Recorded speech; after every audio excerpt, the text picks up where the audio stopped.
I hope that you will all see the purpose of this article. Your textbook talks a lot about veterans' benefits, but they don't show you how those benefits developed and how they have changed over time. That is what this article is designed to do for us. This article includes a lot of detailed information about the ways that the American government has tried to support veterans over time. I want to stress the question, why has the government done this? Consider the warrior culture we discussed in an earlier lecture. You have to ask the question, does every society provide benefits for its war veterans?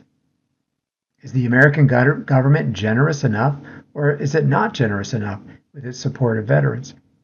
The author calls veteran support the veteran welfare state and defines it as the range of benefits available only to former soldiers and their relatives or survivors. The author then goes on and discusses this idea of welfare and calls it welfare because other groups in society receive benefits, including poor people, sick people without resources to pay for health care, and single parents, among others. It is the veteran welfare state because, though similar to civilian benefits, they are legally separate. You have to ask the question, should veterans be considered different than these other groups? Why or why not?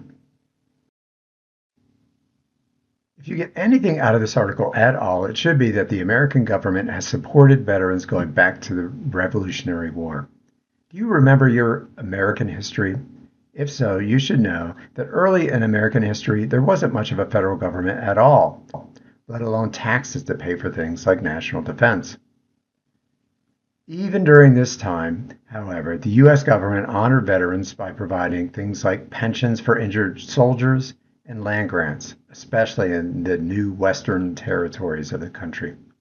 The author points out that these benefits were not a result of pressure from veterans groups, and that early on, Americans were not particularly patriotic towards soldiers, a topic that will come up later. The Civil War changed the nature of veterans' benefits in many ways.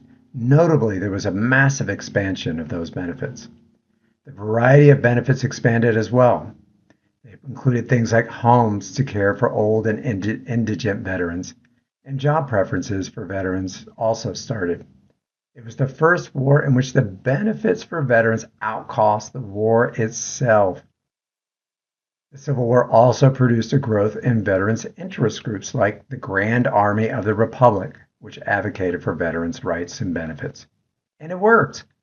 The Grand Army and other advocacy groups helped create and solidify benefits for veterans in the U.S. The U.S., as a result, was an outlier compared to other countries, which tended to focus on general benefits for citizens and incorporate veterans into the general public. The U.S. kept them separate. World War I and World War II saw a whole new set of policy and advocacy groups coming into being. The VFW actually came after the Spanish-American War in 1898, followed by the American Legion after World War I in 1919. These groups exist even today. The Veterans Administration was established in 1930.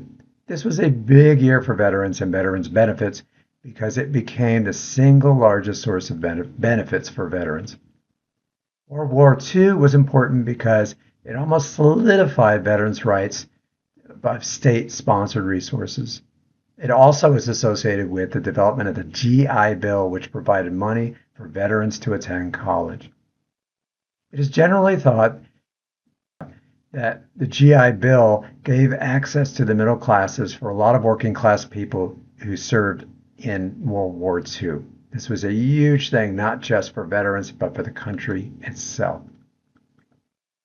I can thank the World War II and the GI Bill for giving me my education. It didn't pay for my school, but my father was a World War II veteran and had no intention of going to college. He was a steel worker in Pittsburgh, went to World War II, and he was encouraged actually by a local priest to consider using those benefits. He did, and because he went to college, he spent 30 years working for the Department of Navy and gave me access to college in a way that I wouldn't have had he not done that. Thank you for your service, Dad.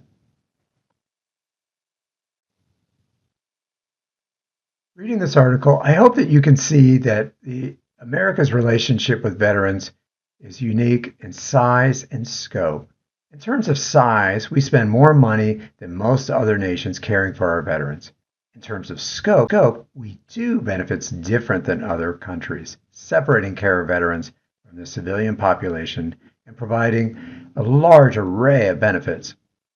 The author of this article argues that at least two or three things make America unique in its ability to care and the ways and desire to care for veterans in the world.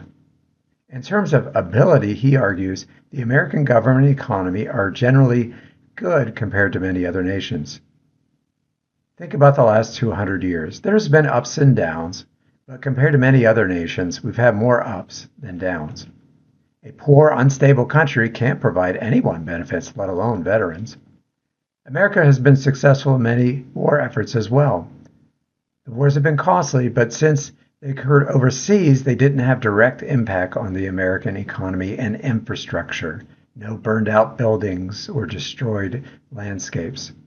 The result is that America has had more money to provide support for veterans than, say, Europe after World War I or World War II.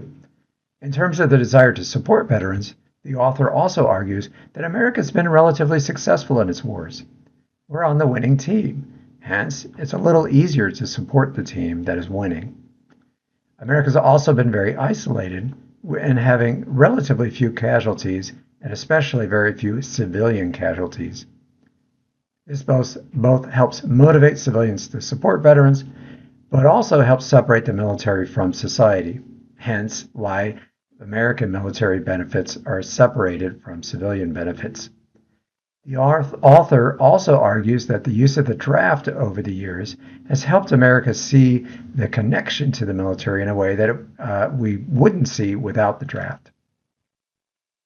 Finally, there have been no systematic counter-movements against veterans and veterans' rights. Consider things like being pro-choice and pro-life. You've got one believing one way, one believing in another. That doesn't exist for veterans. So, what can you do with this knowledge about veterans' rights and advocacy? If you are a care worker in health or social work, you should know that the breadth of resources available to support, in this case, veterans. You may even use this information to see how you fit into that system. There are thousands of jobs in these sectors. If you just care about veterans, it's helpful to know what resources are available. And if you're just interested in American history or military history, this article does a good job tracing how veterans' policies have changed over the years and intersect with other policy in America and American history in general.